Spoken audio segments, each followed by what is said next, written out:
بسم اللہ الرحمن الرحیم۔ 23واں خط، درود کا مفہوم۔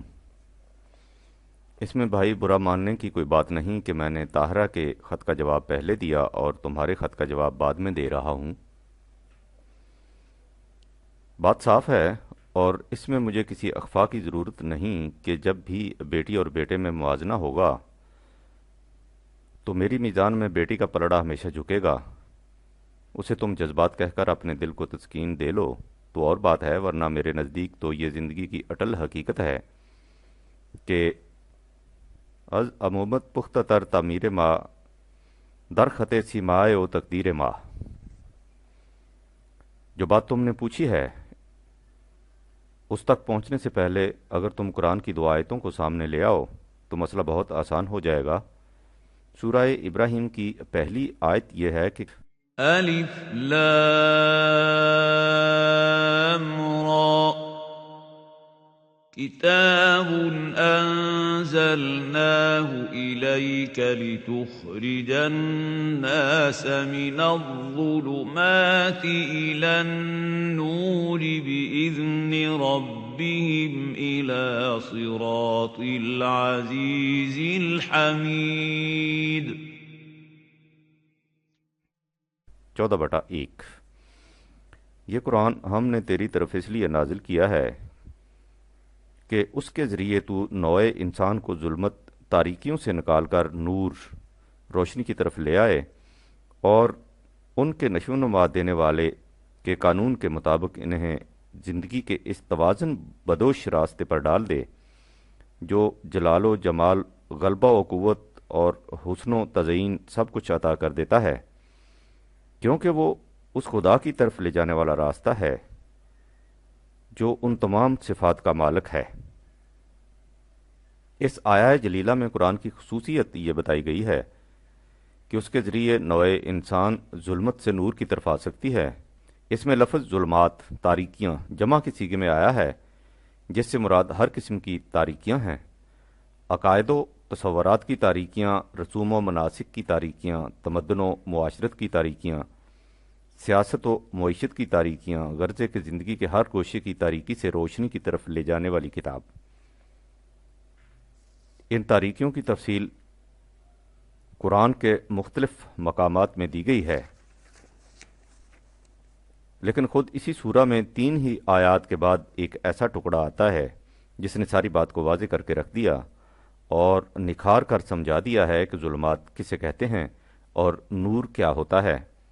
فرمایا وَلَقَدْ أَرْسَلْنَا مُوسَىٰ بِآيَاتِنَا أَنْ أَخْرِجْ قَوْمَكَ مِنَ الظُّلُمَاتِ إِلَى النُّورِ وَذَكِّرْهُم بِأَيَّامِ اللَّهِ ان فی ذلک لآیات لکل صبار شکور۔ 14/5۔ ہم نے موسیٰ کو اپنے احکام و قوانین دے کر بھیجا اور اس سے کہا کہ وہ ان کے ذریعے اپنی قوم کو ظلمات سے نور کی طرف لے جائے۔ قرآن کی اس آیت نے خود بتا دیا کہ قوموں کی زندگی میں ظلمات کسے کہتے ہیں اور وہ نور کی وادی میں کس طرح داخل ہوتی ہیں۔ فرعون کی محکومیت میں قوم بنی اسرائیل جس قسم کی زندگی بسر کر رہی تھی اسے ظلمات سے تعبیر کیا گیا ہے۔ اس کی مزید تشریح کی ضرورت نہیں کہ اس دور میں بنی اسرائیل کی حالت کیا تھی۔ تورات اور قرآن دونوں میں اس داستان علم انگیز کی تفاصیل ملتی ہیں۔ حضرت موسیٰ ضابطۂ خداوندی کے مطابق اس قوم کو فرعون کی محکومیت سے نکال کر سینا کی ان وادیوں میں لے آئے جہاں ان کے اور ان کے خدا کے درمیان کوئی دوسری قوت حائل نہ تھی، اور جہاں انہیں اس امر کی پوری آزادی حاصل تھی کہ وہ اپنے خدا کے قوانین کے ماتحت زندگی بسر کریں۔ اس کو قرآن نے نور سے تعبیر کیا ہے۔ حضرت موسیٰ ایک قوم بنی اسرائیل کو ظلمات سے نکال کر نور کی طرف لے آئے لیکن اللہ تعالیٰ نے نبی اکرم صلی اللہ علیہ وآلہ وسلم کے متعلق کہا ہے کہ ان کی بعثت کا مقصد یہ ہے کہ وہ قرآن کے ذریعے پوری کی پوری نوع انسان کو ظلمات سے نکال کر نور کی طرف لے آئیں گے، یعنی جو قومیں قرآن کا اتباع کریں گی وہ دنیا میں ہر قسم کی غلامی سے نجات حاصل کر کے ایسی آزادی کی نورانی منزل میں پہنچ جائیں گی جہاں ان پر صرف خدا کے قوانین کی حکومت ہوگی۔ ظاہر ہے کہ قرآن کے اس دعویٰ کا عملی تجربہ نبی اکرم صلی اللہ علیہ وآلہ وسلم کے مقدس ہاتھوں سے ہوا۔ آپ نے اپنی قوم کی تربیت قرآن کی روشنی میں کی اور ساری دنیا نے دیکھ لیا کہ وہ قوم کس طرح ظلمات سے نکل کر نور کی طرف آ گئی۔ یہ کچھ کیسے ہوا؟ قرآن اور تاریخ میں اس کی تفاصیل موجود ہیں۔ ان کا ماحصل یہی ہے کہ محمد رسول اللہ والذین معہ نے اپنے یقین محکم اور عمل پہم سے باطل کی ہر قوت کا مقابلہ کیا اور اسے شکست دے کر فاتح و منصور آگے بڑھتے چلے گئے، تاکہ عہد جاہلیت کی تمام انسان سوز تاریکیاں ایک ایک کر کے چھٹ گئیں اور زمین اپنے نشو و نما دینے والے کے نور سے جگمگا اٹھی۔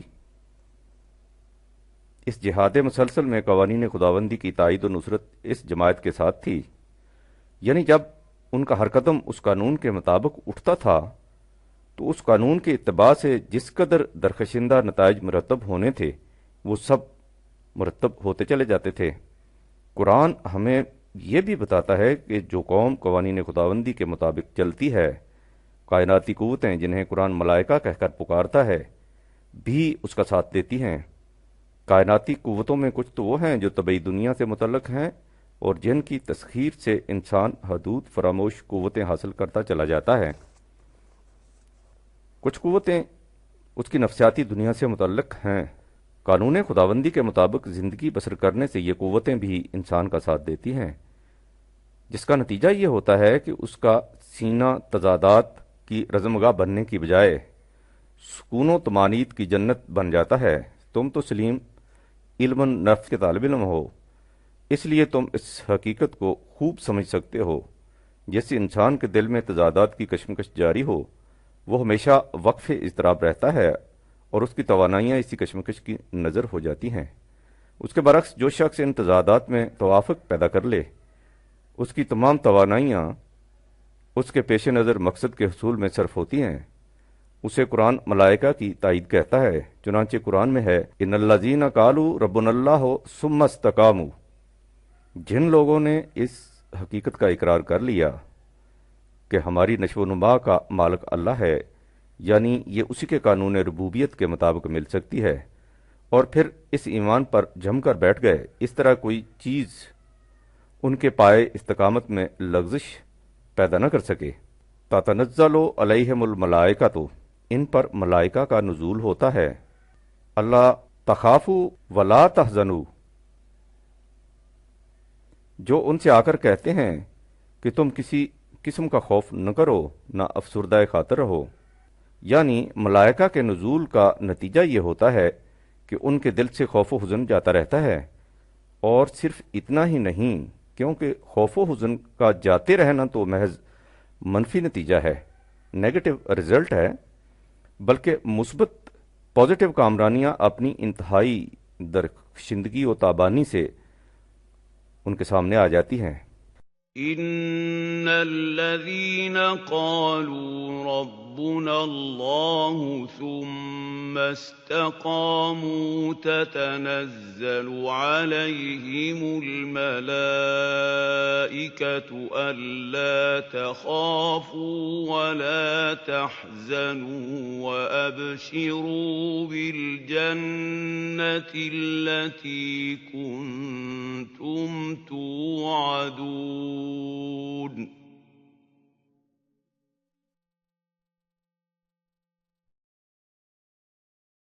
41/30 اور ان سے کہتے ہیں کہ تم اس جنت کی خوشخبری لو جس کا تم سے وعدہ کیا گیا تھا۔ نحن أولياؤكم في الحياة الدنيا وفي الآخرة وَلَكُمْ فِيهَا مَا تَشْتَهِي أَنفُسُكُمْ وَلَكُمْ فِيهَا مَا تَدَّعُونَ 41/31 ہم دنیاوی زندگی میں بھی تمہارے رفیق و دمساز ہیں اور مستقبل کی زندگی میں بھی۔ یہی تھی ملائکہ کی وہ تائید جو جماعت مومنین کو بدر کے میدان میں حاصل ہوئی تھی اور جس کے متعلق سورہ انفال میں ہے إِذْ يُوحِي رَبُّكَ إِلَى الْمَلَائِكَةِ أَنِّي مَعَكُمْ فَثَبِّتُوا الَّذِينَ آمَنُوا سَأُلْقِي فِي قُلُوبِ الَّذِينَ كَفَرُوا الرُّعْبَ فَاضْرِبُوا فَوْقَ الْأَعْنَاقِ وَاضْرِبُوا مِنْهُمْ كُلَّ بَنَانٍ 8/12 جب تیرے نشو و نما دینے والے نے ملائکہ کو حکم دیا کہ تم جماعت مومنین کو ثابت قدم رکھو، ان کے پائے استقامت میں لغزش نہ آنے پائے، اس میں خود بھی تمہارے ساتھ ہوں، میں ان کے مخالفین کے دل میں ان کا رعب طاری کر دوں گا۔ یہ ہے سلیم خدا اور ملائکہ کی تائید و نصرت جو جماعت مومنین کو حاصل ہوتی ہے تاکہ وہ اپنے جہاد مسلسل سے ظلمات سے نور کی طرف آ جائیں۔ اسی کو سورہ احزاب کی اس آیت میں جس کا مطلب تم نے دریافت کیا ہے ان الفاظ میں بیان کیا گیا ہے۔ هُوَ الَّذِي يُصَلِّي عَلَيْكُمْ وَمَلَائِكَتُهُ لِيُخْرِجَكُم مِّنَ الظُّلُمَاتِ إِلَى النُّورِ وَكَانَ بِالْمُؤْمِنِينَ رَحِيمًا 33/43 اے جماعت مومنین، خدا اور اس کے ملائکہ تم پر تحسین و آفرین کے پھول برساتے ہیں، ان کی تائید و نصرت تمہارے ساتھ ہے تاکہ وہ تمہیں ظلمات سے نور کی طرف لے جائے۔ مومنین پر اللہ کی رحمت ہوتی ہے، وہ ان کی پوری نشو و نما کرتا ہے اور ان کی کوششوں کو بھرپور نتائج سے نوازتا ہے۔ یہ کچھ اس طرح ہوتا ہے، اس کا جواب اس سے پہلی 2 آیات میں ہے جہاں کہا يَا أَيُّهَا الَّذِينَ آمَنُوا اذْكُرُوا اللَّهَ ذِكْرًا كَثِيرًا وَسَبِّحُوهُ بُكْرَةً وَأَصِيلًا 33/41-42 جماعت مومنین، تم قوانین خداوندی کو ہر وقت اپنی نگاہوں کے سامنے رکھو، اس طرح کہ وہ کبھی تمہاری نگاہوں سے اوجل نہ ہونے پائیں، اور اس کے متعین فرمودہ پروگرام کی تکمیل میں صبح و شام ہمیشہ اور مسلسل سرگرم عمل رہو۔ تم ایسا کرو تو اس کے بعد تم دیکھو گے کہ خدا اور اس کے ملائکہ کی تائید و نصرت کس طرح تمہارے ساتھ رہتی ہے اور تم کس طرح ظلمات پر قابو پا کر اپنی زندگی کو نورانیت میں لے آتے ہو۔ یہ کچھ تو جماعت مومنین کے لیے کہا اور اسی چیز کو نبی اکرم صلی اللہ علیہ وآلہ وسلم کے لیے خصوصیت سے دہرایا جہاں فرمایا ان اللہ و ملائکاتہ یصلون علی النبی، اللہ اور اس کے ملائکہ نبی پر بھی تحسین و آفرین کے پھول برساتے ہیں، ان کی تائید و نصرت رسول اللہ کے ساتھ ہے۔ یا ایھا الذین آمنوا صلوا علیہ، اے جماعت مومنین تم بھی ایسا کرو کہ تمہاری تائید و نصرت رسول کے ساتھ رہے۔ یہ وہی چیز ہے جسے دوسری جگہ ان الفاظ میں کہا گیا کہ الذین يتبعون الرسول النبی الأمی الذی یجدونہ مکتوبا عندهم فی التوراة والإنجیل یأمرهم بالمعروف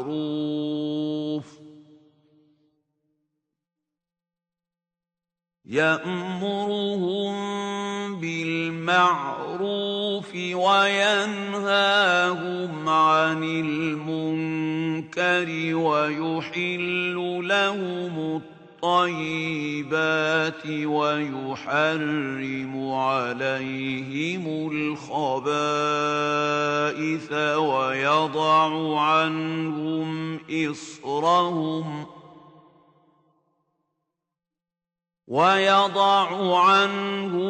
إصرهم والأغلال التي كانت عليهم فالذين آمنوا به وعزروه ونصروه واتبعوا النور الذي أنزل معه أولئك هم المفلحون۔ 7/157 وہ لوگ جو اس رسول پر ایمان لائیں اور عظمت مندانہ انداز سے اس کی تائید و نصرت کریں۔ سورہ فتح میں ہے لِتُؤْمِنُوا بِاللَّهِ وَرَسُولِهِ وَتُعَزِّرُوهُ وَتُوَقِّرُوهُ وَتُسَبِّحُوهُ بُكْرَةً وَأَصِيلًا۔ 48/9 اب سوال یہ ہے کہ جماعت مومنین صلو علیہ کا فریضہ ادا کس طرح سے کرے؟ اس کا جواب خود قرآن نے اس مقام پر دے دیا جہاں فرمایا ان اللہ وملائکتہ یصلون علی النبی یا ایھا الذین آمنوا صلوا علیہ وسلموا تسلیما۔ 33/56 وہ اپنی تائید و نصرت رسول کے ساتھ رکھیں یعنی اس کی کامل اطاعت کریں۔ یہ ہے تسلیم صلو علیہ کا عملی مفہوم۔ اس مقام پر قرآن نے اطاعت کے لیے سلموا تسلیما کہا ہے۔ اس کی تشریح دوسرے مقام پر اس طرح کر دی فَلَا وَرَبِّكَ لَا يُؤْمِنُونَ حَتَّى يُحَكِّمُوكَ فِيمَا شَجَرَ بَيْنَهُمْ ثُمَّ لَا يَجِدُوا فِي أَنفُسِهِمْ حَرَجًا مِّمَّا قَضَيْتَ وَيُسَلِّمُوا تَسْلِيمًا۔ 4/65 تیرا نشو و نما دینے والا اس حقیقت پر شاہد ہے کہ یہ لوگ اپنے دعوی ایمان میں کبھی سچے نہیں ہو سکتے جب تک ان کی عملاً یہ حالت نہ ہو کہ اپنے تمام متنازع فی امور میں تمہیں اے رسول حکم بنائیں، اور پھر جو فیصلہ تو دے اس کے متعلق اپنے دلوں کے اندر بھی کوئی گہرانی محسوس نہ کریں، اور اس طرح یہ تیری پوری اطاعت کریں۔ یہ ہے مفہوم سلموا تسلیما کا۔ اس مقام پر کہا اور سورہ اعراف کی جس آیت کا ایک حصہ اوپر نقل کیا گیا ہے یعنی عزروہ و نصروہ، اس کا باقی حصہ ہے واتبعوا النور الذی انزل معہ، مومنین پر لازم ہے کہ وہ اس رسول کی تائید و نصرت کریں یعنی اس کتاب کی اتباع کریں جو اس کے ساتھ نازل کی گئی ہے۔ اب تم سلیمن مختلف ٹکڑوں کو ملاؤ تو بات بالکل صاف ہو جائے گی کہ رسول اللہ صلی اللہ علیہ وآلہ وسلم کی بعثت کا مقصد یہ تھا کہ حضور قرآن کے ذریعے نوع انسان کو ظلمت سے نور کی طرف لے آئیں۔ 14/1 ظلمت سے نور کی طرف لے آنے کا عملی مفہوم وہ ہے جو حضرت موسیٰ نے بنی اسرائیل کے ساتھ کیا، یعنی اس قوم کو انسانوں کی محکومی سے نکال کر خالص قوانین خداوندی کی اطاعت میں لے آنا۔ 14/5 اللہ اور اس کی کائناتی قوتیں اپنی تائید و نصرت جماعت مومنین کے ساتھ رکھتی ہیں تاکہ وہ ظلمت سے نکل کر نور کی طرف آ جائیں۔ 33/43۔ اللہ اور اس کی کائناتی قوتوں کا یہی عمل خود رسول اللہ صلی اللہ علیہ وآلہ وسلم کے ساتھ بھی ہے۔ 33/56۔ اور مومنین کو خدا کا حکم ہے کہ وہ بھی رسول کے ساتھ یہی عمل رکھیں، یعنی اپنی تائید و نصرت اس کے ساتھ شامل رکھیں، اور اس کا طریقہ یہ ہے کہ وہ رسول کی پوری اطاعت کریں۔ 33/56۔ رسول صلی اللہ علیہ وآلہ وسلم کی اطاعت سے مفہوم قرآن کی اطاعت ہے۔ 7/157۔ اس سے تم نے سلیم سمجھ لیا ہوگا کہ یا ایھا الذین آمنوا صلوا علیہ وسلموا تسلیما ایک بہت بڑا عملی پروگرام ہے جس سے مراد ہے جماعت مومنین کی طرف سے پوری اطاعت، اور اس سے مقصود یہ ہے کہ یہ جماعت خود بھی ظلمات سے نکل کر نور کی طرف آ جائے اور اس کے بعد تمام نوع انسان کو نور کی طرف لے آئے۔ ظاہر ہے سلیم کہ یہ پروگرام چند الفاظ کے دوہرا دینے سے تو پورا نہیں ہو سکتا، یہ تو مسلسل جہاد چاہتا ہے۔ تم نے سلیم یہ دیکھ لیا ہے کہ سورہ ابراہیم میں جہاں قرآن کا مقصود یہ بتایا گیا ہے کہ وہ انسانیت کو ظلمات سے نور کی طرف لانے کا ذریعہ ہے، وہاں اس کی عملی وضاحت حضرت موسیٰ اور قوم بنی اسرائیل کی مثال سے دی گئی ہے۔ 14/5۔ تم یہ دیکھو کہ جہاں جماعت مومنین سے کہا گیا ہے کہ صلو علیہ وسلموا تسلیما 33/56، اس سے اگلی آیت میں ہے ان الذين يؤذون الله ورسوله لعنهم الله في الدنيا والآخرة وأعد لهم عذابا مهينا۔ 33/57۔ جو لوگ اللہ اور رسول کو ایذا پہنچاتے ہیں وہ دنیا اور آخرت میں نامائے خداوندی سے محروم رہ جاتے ہیں۔ یہاں سلموا تسلیما کے بالکل برعکس یوعظون آیا ہے، لہذا خدا اور رسول کو ایذا دینے کے معنی ہیں ان کی سرکشی اور معصیت، عدم اطاعت۔ یہ بینہ ہی وہ چیز ہے جو بنی اسرائیل نے کی تھی۔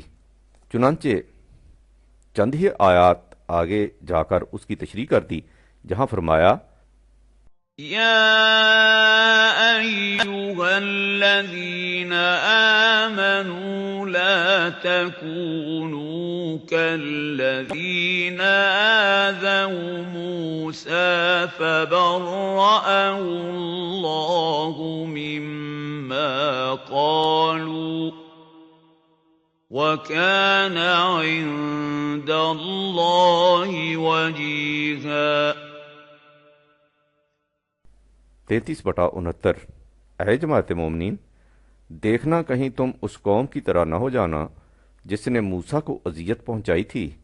قوم بنی اسرائیل نے کس طرح حضرت موسیٰ کے احکام و ہدایات کی نافرمانی کی تھی، اس کی تفصیل قرآن کے مختلف مقامات میں موجود ہے۔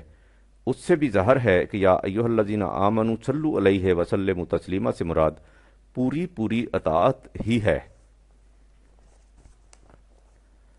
سورہ احزاب کی اس آیت میں اللہ تعالیٰ نے جماعت مومنین کو صلو علیہ کا حکم دیا ہے، لیکن سورہ توبہ میں خود رسول اللہ صلی اللہ علیہ وآلہ وسلم سے کہا گیا ہے کہ خذ من اموالهم صدقة تطهرهم وتزكيهم بها وصل عليهم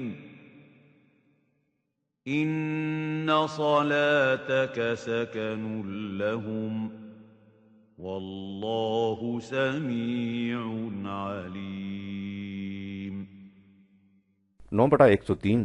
یعنی جب یہ لوگ اس مقصد عظیم کے لیے مال و دولت لے کر آئیں تو ان کی یہ پیشکش قبول کیا کرو۔ اس کے بعد ہے وصلی علیہم۔ ان الفاظ کا مفہوم ظاہر ہے جب کسی جماعت کے افراد اپنے فرائض کی ادائیگی میں اس حسن کارانہ انداز سے جد و جہد کریں گے تو مرکز جماعت کی زبان پر بے ساختہ تحسین و آفرین کے الفاظ آ جائیں گے، وہ انہیں شاباش دے گا ان کے حق میں نیک دعائیں مانگے گا، ان کے حسن عمل کو سراہے گا اور ان کی پیشکش کو تبریک و تہنیت کے جذبات سے قبول کرے گا۔ قرآن نے اس تمام کیفیت کو صلی علیہم کی جامع اصطلاح میں بیان کر دیا ہے، اور اس کے بعد اس نفسیاتی کیفیت کا بھی اظہار کر دیا ہے کہ انا صلاتہ کا سکن اللہم، کہ تیری طرف سے تبریک، تہنیت اور تحسین و آفرین کا اظہار ان کے لیے سکون قلب کا باعث ہوگا۔ جماعت کے جانفروش مجاہدین کو جب یہ معلوم ہو کہ ان کے اعمال کو شرف قبولیت عطا ہو رہا ہے، ان کا قائد ان کی تصویب اپروو کرتا ہے، صرف تصویب ہی نہیں بلکہ اس کی تحسین، اپریسیشن بھی ان کے ساتھ ہے، تو اس سے ان کے حوصلے بہت بڑھ جاتے ہیں، وہ اور والہانہ انداز سے اپنے فرائض کی تکمیل میں منہمک ہو جاتے ہیں۔ یہ ہے رسول کی وہ صلات جو جماعت کے لیے وجہ سکون قلب بنتی ہے۔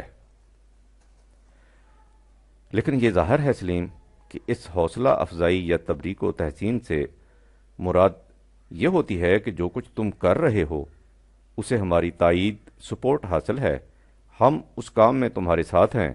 اس مفہوم کے پیش نظر بھی جب ہم سورہ احزاب کی زیر نظر آیات کو دیکھتے ہیں تو بات واضح ہو جاتی ہے۔ ایک طرف جماعت مومنین سے کہا گیا کہ هو الذی یصلی علیکم و ملائکتہ، یعنی جس گرم جوشی اور سرفروشی سے تم اس پروگرام کی تکمیل میں مصروف سعی و عمل ہو، اسے دیکھ کر ہماری اور کائناتی قوتوں کی زبان پر بے ساختہ تہنیت و تبریک اور تحسین و آفرین کے الفاظ آ جاتے ہیں۔